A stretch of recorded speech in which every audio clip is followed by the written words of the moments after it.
We are people pleasers and may take on extra work or our coworkers' tasks in order to be liked and receive approval from others. Yep, absolutely me. I was a people pleaser to the core, and this is the area in which I've probably grown the most in my life. I didn't even know that I was a people pleaser.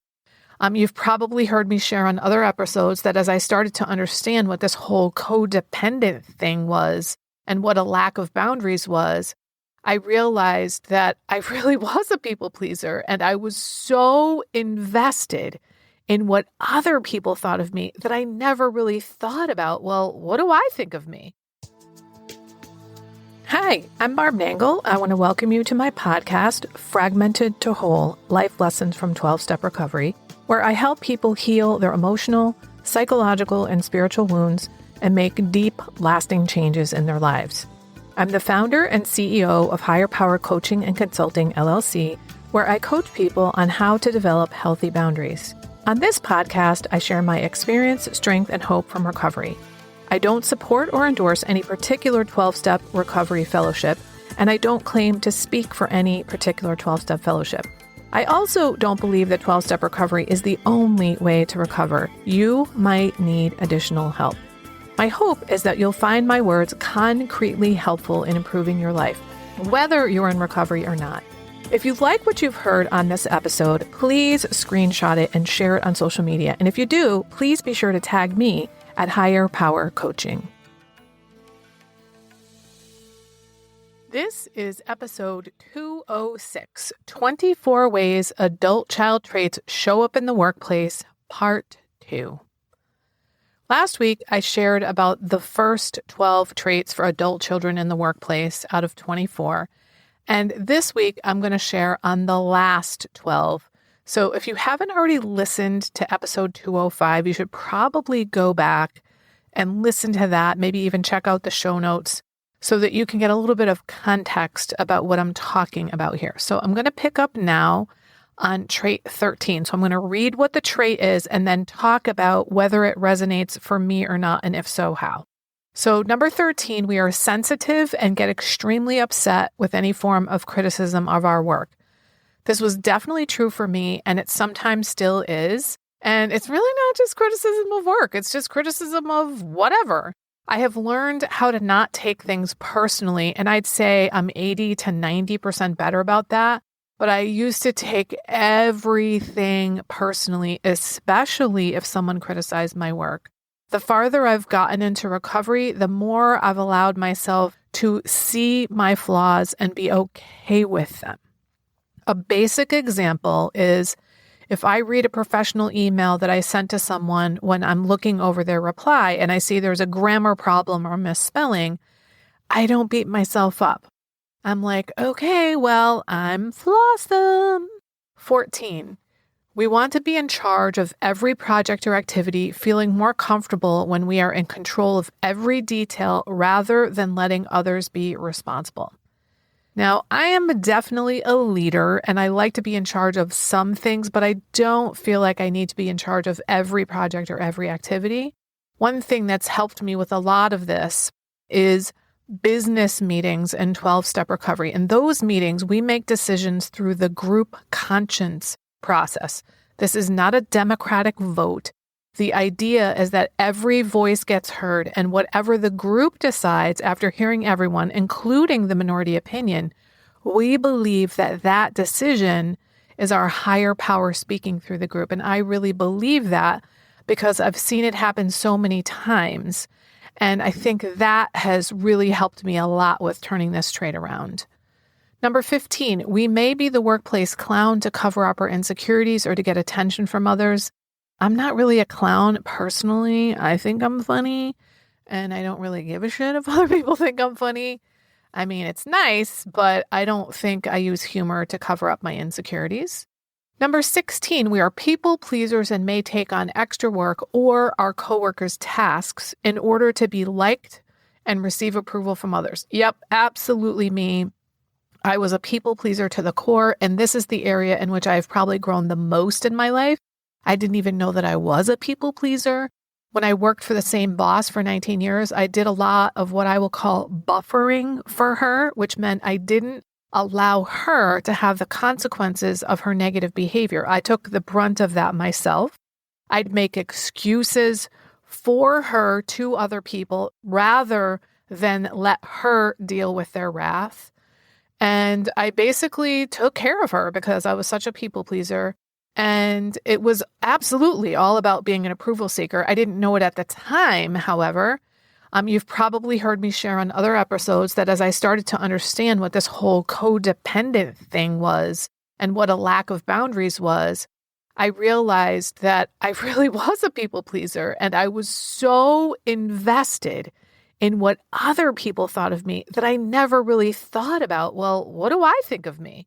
So I have a shitload of episodes all about boundaries, which is the antidote to people pleasing. So I'm not going to put those in the show notes because right now there's like 25 episodes on that. If you need help, scroll through. I'm sure you will find something. Number 17, we do not know how to be assertive in getting our needs met or expressing a concern. We may have to repeatedly rehearse our comments before delivering them. This is an interesting one for me because there are many circumstances in which I did not know how to get my needs met or express a concern, but I can think of a few different times where I absolutely stood up for myself. I can tell you one area where I always stood up, and that was for somebody else. I was not going to allow someone else to be walked over in front of me. I definitely had a hard time asking for what I wanted, and that is one area where I've grown a lot, which has everything to do with building healthy boundaries because I let people know this is what I like, want, need, and prefer because I've built healthy boundaries. And this is whether it's in the workplace or elsewhere in my life. In the past, I definitely had to rehearse things. An example is if I was writing an email at work, I would read it over like fucking 8 times before sending it. And I just don't need to do that anymore. One strategy that I employ when I am writing professional emails, and I think it's going to be difficult for me, I ask my higher power to help me write them. And then there's the fact that I've accepted that I am a flawed person. I am flawsome. So it's a lot easier for me to let things go without trying to make them perfect. So I don't feel the need to rehearse things over and over again the way that I used to. Number 18, we have felt that we do not deserve a raise, promotion, a better workspace, or a better job. Definitely not me. 19, we do not know how to set boundaries and we let others interrupt us. We can accept more work without knowing how to say no appropriately. Yeah, absolutely me to a T. This is just one teeny tiny little example. I had this colleague who I actually adored, and he would just walk into my office and start talking no matter what I was doing. So I started shutting the door when he was around, and he would just open the door and walk in. He wouldn't even knock. And so then I put a do not disturb sign on the door when I didn't want him to come in, and he would still walk in, and I said nothing. I basically bitched about him behind his back, and I thought, what the fuck is the matter with this dude? What I know now is that that was my boundary, not his, which means I am in charge of enforcing it. I could have said, if the door is closed, please knock. But instead, I put up a sign. And then I could have said, that sign pertains to you. But instead of saying something, I acted like he was the one that was in charge of enforcing my boundary. And that is one of the 7 gajillion lessons I've learned about boundary setting. I really did not know how to say no. I took on way too much in every realm of my life, and then I got resentful of other people, complained about them behind their backs, rather than directly communicating things like, this isn't working for me, or I can't do that, or I don't have the bandwidth, or when it came to my boss saying something like, hey, I have a lot on my plate right now. Can you help me prioritize and figure out what I can let go of so I can deal with this thing? That just wasn't an option for me. So this has clearly changed a lot for me, which is why I became a boundaries coach, because learning how to build healthy boundaries has been such a game changer for me that I really want other people to have the kind of freedom that I've experienced through building healthy boundaries. Number 20, we are perfectionists about our own work and expect others to be the same and have the same work ethic and values. I never thought of myself as a perfectionist, but it's clear to me that at the very least, I have perfectionistic tendencies, or at least I did. One area where that was true was with spelling, grammar, and punctuation. I am now able to make such errors in my own private journal that nobody reads, including me. But in the past, I just could not allow myself to make those kinds of mistakes. Now, I let it go. And if I notice, I chuckle because it's such a relief to be able to let that shit go. And in the past, I just could not do it. So I would say that's definitely perfectionism. I don't know that I necessarily went back and corrected other people, but I absolutely judged people who did not have the same kind of standards as I had. Because since I'm talking about grammar and punctuation, let's just go with that example. I would see that as a lack of professionalism on their part. But here's the deal. When it comes to spelling, some people are just not good fucking spellers. And that doesn't mean they're not brilliant professional people. And I'm now able to hold those two ideas in my head at the same time. In the past, it was bad speller equals unprofessional. And now I'm like, oh, two completely separate qualities. 21, we became workaholics because it gives us a feeling of self-worth we did not get as a child. This is a tough one for me because I've always either worked 2 jobs or gone to school and worked and volunteered a lot. So I probably am a workaholic. I do like to be a busy person. Perhaps that is related to the addiction to excitement that we talk about in ACA. I'm just really not the best judge of this, is what I'm saying. I do like to be productive. I feel like I matter when I'm able to contribute things. So yeah, I probably am a workaholic. 22, we may jump from job to job looking for the perfect position as the substitute for the secure and nurturing home environment we did not have. Until I began my career at Yale, this was really true for me. I think every job I ever had, I worked at for 2 years. I'd go there, learn everything I could, and then I would leave. But again, these were just jobs for me, not really a career.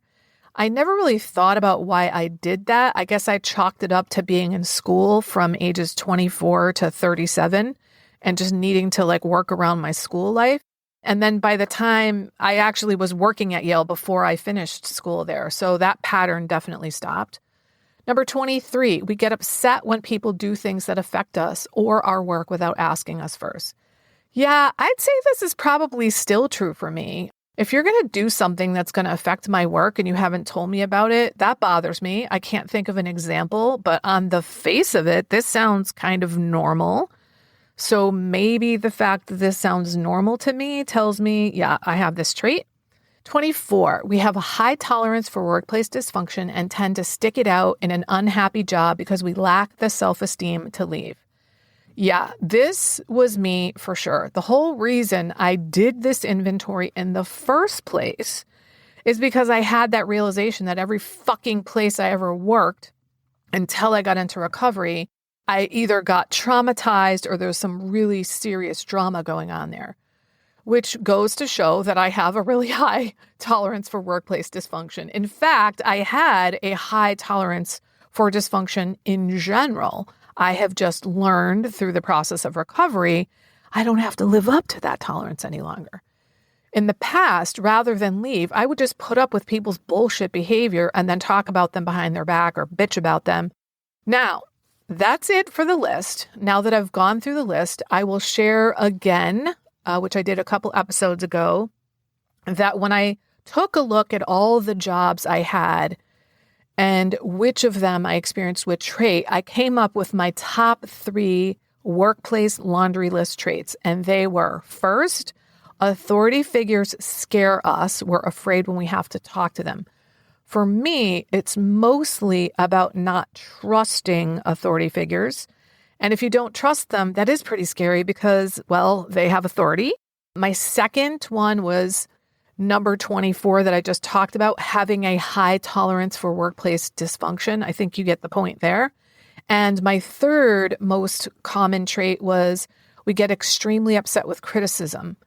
The fact that I am able to stop taking things so damn personally now has helped me greatly. And I'm able to understand that people are criticizing the work and not me as a person. All right, that's it for my personal workplace inventory. I hope that hearing my personal examples of how these kinds of things showed up in my life is helpful for you in understanding whether or not they are something that shows up for you. The list, numbers 12 to 24, are in the show notes. 1 to 12 are in last week's show notes. And there's also some links in last week's show notes that might be helpful for you. So I encourage you to go check those out. I was recently reminded by a friend that when I first started recovery, I didn't feel lovable. I almost can't believe that I used to feel that way and that I kind of forgot something so profound because I truly love myself now. And I want that for everybody.